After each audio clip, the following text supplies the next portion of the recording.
Tic-tac. Attention, le boycott a commencé. Mais...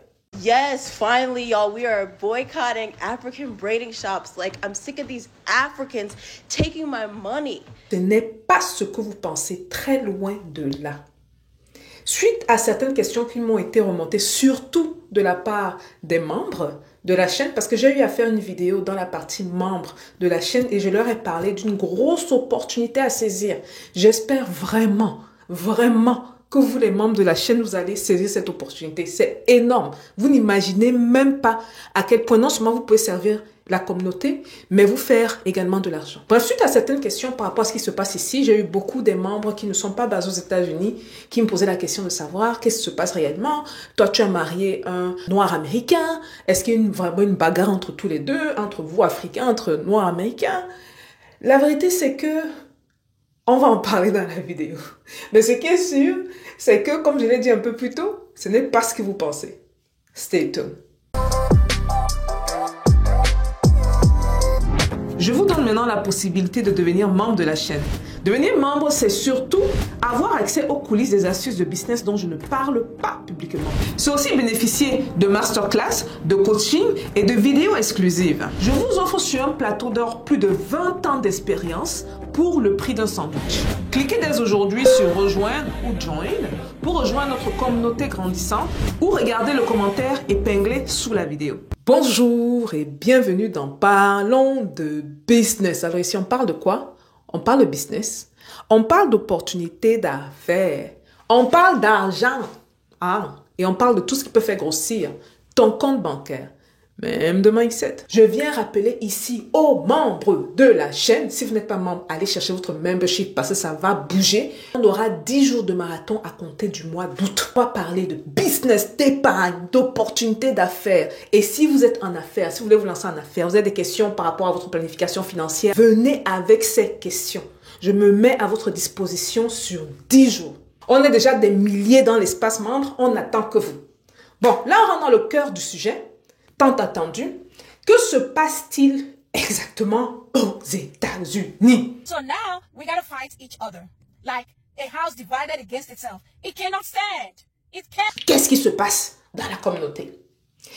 Déjà, on va partir du problème que j'ai eu à mentionner plusieurs fois. Et je suis même contente que ce problème sorte maintenant parce que j'en parle depuis plusieurs années. Si vous suivez la chaîne depuis plusieurs années, vous savez que j'en parle. Beaucoup de minorités, que ce soit les Africains, que ce soit même les Caribéens sont dans la danse, tous ceux qui ne sont pas noirs américains entre guillemets, que ce soit les Asiatiques, que ce soit les Indiens, beaucoup de minorités arrivent aux États-Unis avec la niaque de gagner. Et beaucoup aussi, je veux surtout pointer les Africains, parce que ça vient surtout des Africains, beaucoup, je ne dis pas la majorité, mais je dirais un bon nombre, ont tendance à prendre les Noirs américains de haut. Ils ne réalisent pas que c'est grâce à ces Noirs américains-là qu'aujourd'hui, non seulement on est capable de venir ici, se faire une vie, s'enrichir, on est capable de marcher sans les chaînes, on est capable de saisir les opportunités d'affaires. Souvent, il y a une attitude condescendante envers les Noirs américains. Parce que malheureusement, ce sont les personnes qui vont se fier aux images des réseaux sociaux que les médias nous mettent dans la tête, même pas les réseaux sociaux, je retire ça, des médias. Donc, l'image des personnes violentes, l'image des personnes paresseuses, l'image de personnes qui ne foutent pratiquement rien, l'image de personnes qui, moindre chose, ont des armes. Je viens ici vous informer que même pas, écoutez bien, vous serez même surpris, même pas 7% des Noirs américains ont des armes. Même pas 7%. Mais les médias américains ou occidentaux ont justement pour mission de ternir l'image des Noirs en général. Parce que même les Noirs américains ici, là, on va rentrer dans les bagarres. Vous allez suivre ce que chaque communauté dit, c'est ridicule. Même les Noirs américains ici ont des images des Africains. La pauvreté, les enfants avec le gros ventre. Donc, en fait, nous sommes entrés dans une guerre sans technique qui ne fait aucun sens. Boycotting the African braid shops. Il y a un twist dans l'histoire. Donc, ce qui se passe, on a donc des personnes qui arrivent aux États-Unis avec l'image, avec des yo, yo, yo, dans les clips musique, yo, yo, po, po, ceci, ça. Et donc, ils ne veulent pas à tout prix s'associer, qui sont même parfois condescendants. Vous allez voir, par exemple, les parents ghanéens ou Nigériens vont dire à leurs enfants, choisis tout, mais je ne veux pas te voir avec un noir américain. Parce qu'ils ont justement cette idée arrêtée. Et ils oublient que l'Amérique, le noir est perçu comme étant le noir aujourd'hui autour du monde à cause des efforts que ces gars ont faits. Ça commence par le Civil Rights Movement, l'idée par Martin Luther King. Il demandait justement cette égalité pour toutes les races, pour toutes les religions, pour toutes les appartenances possibles. Ils ont oublié ça. Si ce n'était pas grâce à ce mouvement-là, vous pensiez que l'Occident allait dire que bon, ok, on a pitié de vous aujourd'hui, on vous donne votre liberté. Oubliez ça. Donc, ils viennent avec cette idée arrêtée-là, et puis donc, on a des attitudes comme ça. Et parmi les incidents qu'il y a eu, il y a la petite incidence des salons de coiffure. Je dis petite parce que ça ne joue même pas un rôle dans la plupart. Parce que ceux qui ont eu à regarder les vidéos, quand les vidéos ont vraiment défilé, ça n'a rien à voir, ce n'est pas juste ça. La première sortie qu'une personne fait, c'est une Africaine, née grandie ici. Je pense qu'elle est congolaise d'origine. Née grandie ici, qui fait une sortie en anglais. Elle parle toujours un peu français, mais quand tu la vois, on dirait même carrément qu'elle est américaine. Elle parle justement du fait qu'elle était au salon en train de se coiffer. Elle n'a pas aimé l'attitude des dames parce qu'il y a une noire américaine qui est entrée et que l'attitude des tresseuses était négative. La vérité maintenant, c'est que est-ce qu'elle ment? Non. Je me rappellerai toujours l'attitude que ces filles, je suis à New York, si ces filles-là voient ces vidéos, elles savent que j'ai raison. L'attitude qu'elles ont quand les noires américaines viennent. Et laissez-moi même vous donner une anecdote. Ça, c'est un truc qui m'a touchée. C'était durant l'année scolaire. Et d'habitude, c'est moi qui fais les tresses de ma fille. Parce que chez nous, on a de très longs cheveux. Attendez, même je l'appelle, j'entends les enfants parler là. Là, vous allez voir. Viens vite. Viens, maman. Donc, voici l'individu. Je suis allée la chercher. Elle était trop contente. Elle voulait paraître à la caméra. Tourne ta tête là-bas. Donc, voici donc la longueur de cheveux de ma fille. Elle a 7 ans. OK? Et là, ce sont ses vrais cheveux. Il n'y a pas de mèche, je crois que ce soit. Tu viens un peu plus devant. Au moins, tu n'es pas comme ton frère qui aime la Starmania. C'était le garçon, la façon il allait courir, tourner la tête pour voir. Donc, voilà. Donc, vous voyez la longueur des cheveux de cette petite-ci. Elle a des cheveux assez souples. Ma fille a pris la même texture que moi. Donc, mon mari, donc, doit l'amener au salon de coiffure. Parce que d'habitude, c'est moi qui fais les cheveux de l'enfant. Mais je ne suis pas là. Je le refais donc à ma coiffeuse. Non, je ne dis pas ma coiffeuse, que ma fille arrive. Donc, il va au salon avec la petite pour les tresses. Le soir, je parle à l'enfant. Je vois que la tête n'est pas faite. Je dis, mais qu'est-ce qui se passe? Elle dit que, non, j'ai pas aimé. Je dis qu'elle n'a pas aimé comment? Donc, je parle à son papa, je demande au papa, mais qu'est-ce qui se passe? Comment ça se fait qu'elle n'ait pas les tresses sur la tête? Il dit que il n'a pas aimé l'attitude de la tresseuse. Parce que la fille tirait les cheveux comme je ne sais même pas quoi. Elle ne sait même pas excuser.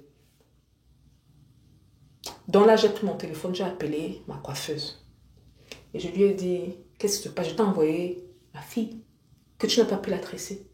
Elle dit, oh oui, oh, donc c'était ta fille. Et là, j'étais du genre, mais comment ça se fait? Je sais qu'elle a un cuir chevelu délicat, mais elle devrait être capable de tresser.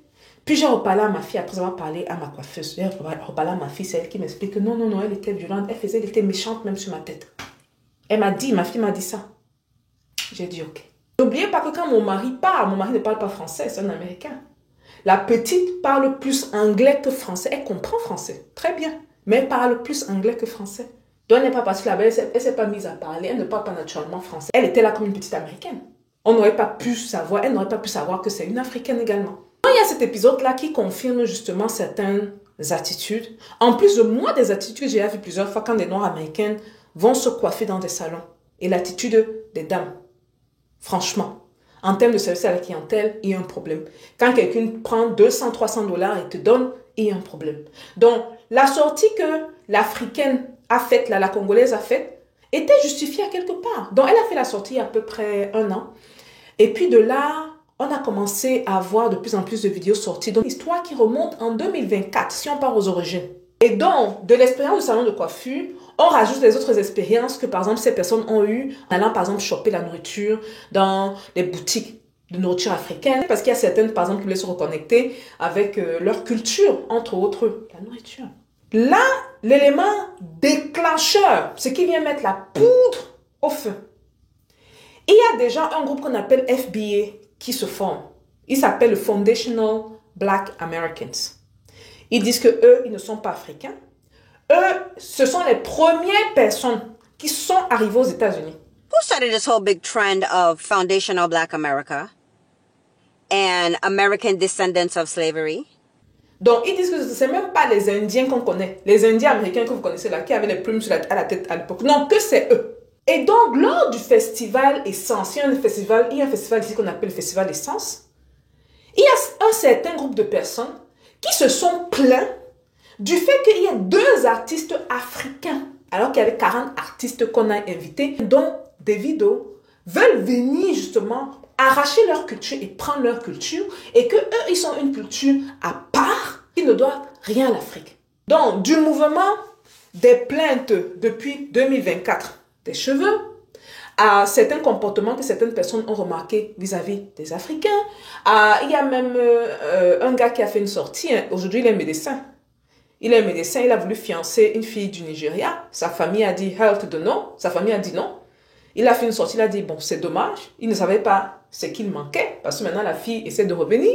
Il était déjà wow. Le mouvement fait essence, les cheveux, donc en fait c'est un mélange de beaucoup de choses.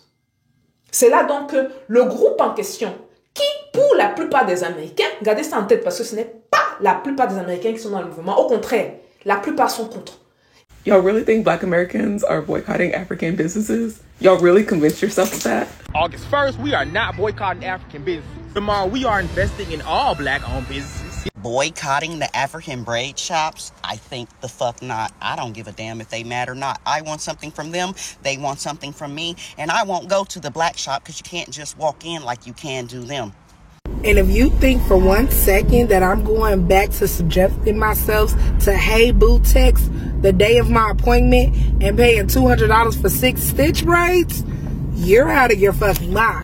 And if you think I'm finna give up jollof rice and a goosey soup, you've lost your marbles, okay? Il y a beaucoup de célébrités, beaucoup d'influenceurs qui ont des millions d'abonnés qui ont pris la parole.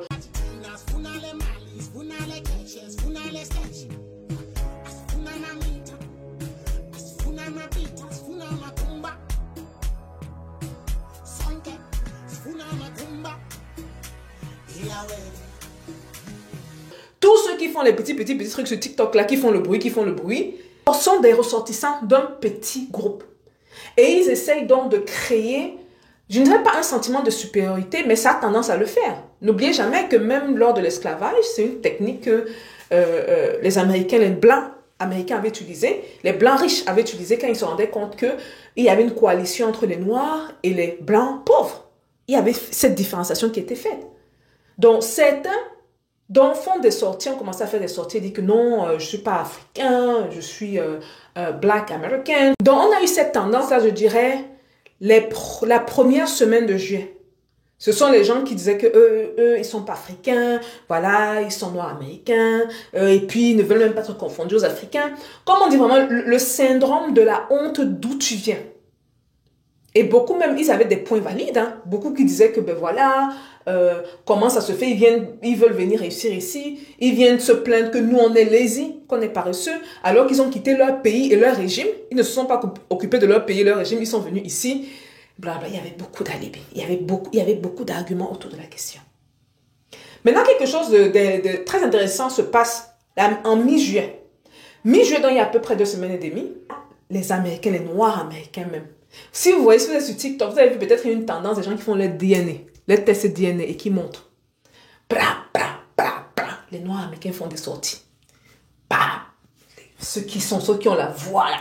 Quand vous dites influence là, le gars vient dire, hey, baby, si tu veux pas être africain, get the fuck away from me. Hall of Fame college policy debater. I'm trying to have set speech times too. I don't want no yelling over nobody. When you talking, I ain't gonna speak over you. I ain't gonna speak to you. When I'm talking, ask for the same thing. You feel me? Which one of you FBA warriors want it, man? I'm talking about I got time. I'm a proud descendant of African slaves. I was born here in America, goddamn. My people raised the land here in America, but I do not agree with the ideology of FBA.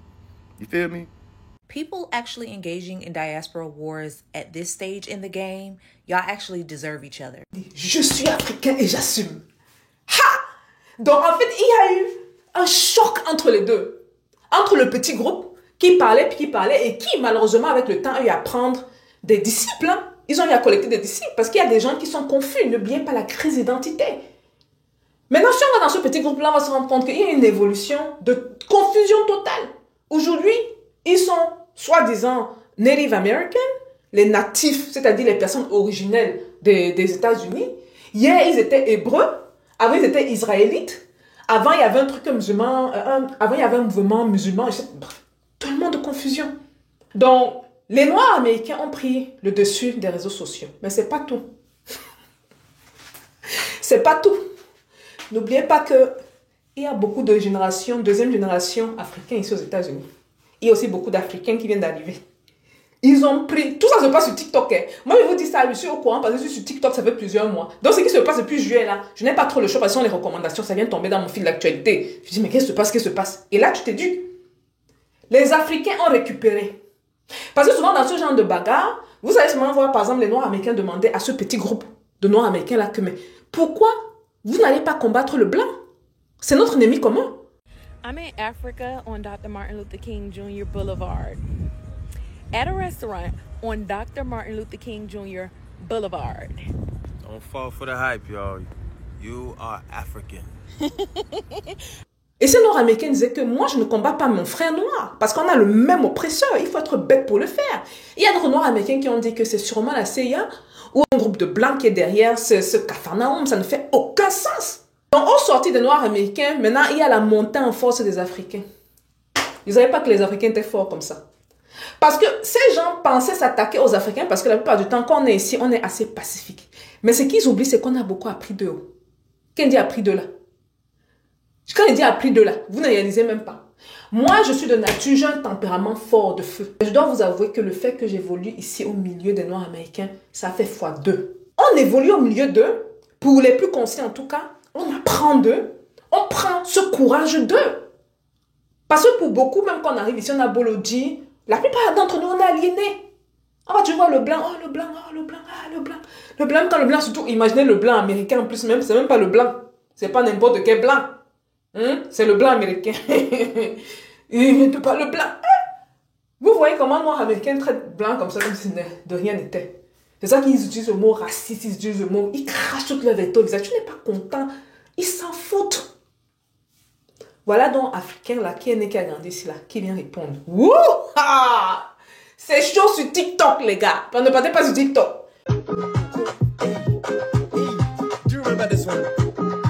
Parce que les réponses, pas seulement ceux qui sont nés, qui ont grandi ici là, même les autres sont venus dans la bagarre. Il y a certains Africains, le répondant qu'ils avaient. J'ai dit que Stéphanie va mettre le pouce. Je ne veux pas faire ça. Mais je me suis allée mettre le pouce. Yes! Il y a un qui dit que, mais ce n'est pas notre faute si nous, nos ancêtres, ont su courir plus vite par rapport aux vôtres. Vous savez qu'on vous a attrapé. Bon, c'est pas drôle. C'est pas drôle du tout. Mais on comprend. Il y a eu ce qu'on appelle un clashback. Et le clashback est en train d'avoir lieu maintenant. Ce qui fait que là, présentement, on a un groupe, un grand, et quand je dis grand groupe, je vous dirais un gros groupe. Vous allez voir, par exemple, voir la plupart des publications sur TikTok qui dit que je ne lutte pas contre les Noirs. Vous allez voir que la plupart de ces publications-là ont des centaines de milliers de likes. Donc, ça en parle plus que ceux qui disent qu'ils vont le faire. Ceux qui disent qu'ils vont le faire, il y a peut-être 1000 personnes qui ont mis like. Ceux qui disent que on va pas le faire. Et il y a certains qui ont dit que si moi je te connais, je te vois dans les affaires là, je vais t'exposer. Et tu peux m'oublier. Parce que tu ne comprends pas que, au lieu toi de t'occuper de comment tu peux t'enrichir, améliorer ta communauté, tu as dit que tu vas aller lutter contre ton frère. Ce n'est même pas le blanc, c'est pas l'asiatique, c'est ton propre frère noir que tu penses qu'il est. Voilà donc le Capharnaüm dans lequel on est. Ce qui est bien, c'est que la plupart de ces Noirs américains, là, il y en a même beaucoup maintenant qui sont au Ghana et qui font des sorties. Parce qu'il y a certains qui disent que oui, ils ne nous ressemblent pas. On peut faire la différence entre un Noir, Américain. Et c'est là qu'il faut voir comment les Africains font les sorties. Les Africains qui parlent bien là, without accent. Elle dit, can you tell us apart? How am I different from you? Tell me. My nose, my lips. C'est là qu'il y a vu que, mais les Africains là, Africains même en général, parce qu'il y a aussi beaucoup d'hommes qui ont fait les sorties, des Africains sur les réseaux sociaux. Il y a certains qui disaient que, oh, la nourriture, moi je mange pas la nourriture africaine, je trouve que c'est... Il y a les Noirs américains qui ont repris ce qu'elle a dit dans la parole là. Pendant que ça tourne derrière, vous savez comment TikTok fonctionne, la voix derrière parle. Oh, I'm not eating any African food. Elle est en train de manger, la Noire américaine est en train de manger African food. Vous pouvez sur ses doigts comme ça. Elle fait... And you know what I'm going to say what don't nobody want to say. We don't eat African food like that. African food ain't good. Et même, il y a même beaucoup de vidéos pareilles qui sont sorties. Donc, est-ce qu'il y aura un boycott? Sûrement. Maintenant, est-ce que ce sera... C'est un tout petit nombre. Franchement, on ne peut pas déterminer le pourcentage. Maintenant, si on doit se baser sur les réseaux sociaux, moi, je dirais bien moins de 5%. Parce qu'en fonction des recommandations, quand tu swipes, tu vois clairement que la majorité est du côté noir. Ils n'ont pas le temps pour ça. Et pour les membres de la chaîne, faites ce que je vous ai dit, oh. Oh, faites ce que je vous ai dit, oh. Faites, oh. Si vous ne faites pas ça, oh, vous allez pleurer, oh. Si même les membres de la chaîne ici, là, mettez les commentaires en bas. Vous avez des questions par rapport à la vidéo parue dans l'espace membre, à ce sujet-là, la vidéo business, bien sûr. Posez vos questions sous cette vidéo-là. C'est maintenant le temps de action. Et je pense que ce sera valide minimum pour les 2 prochains mois. Donc, même si que vous voyez la vidéo présentement, disons que vous venez de prendre votre membership, donc vous venez d'adhérer en tant que membre, ça vous permettra de sauter dans le train. Parce que ça, c'est une grosse opportunité. Des opportunités comme ça, il faut être rapide et fast. Et ça, c'est un truc que normalement, vous pouvez set up en 48 heures maximum. Si vous êtes trop lent, 48 heures. Voilà les gars, on se voit la prochaine vidéo. Peace.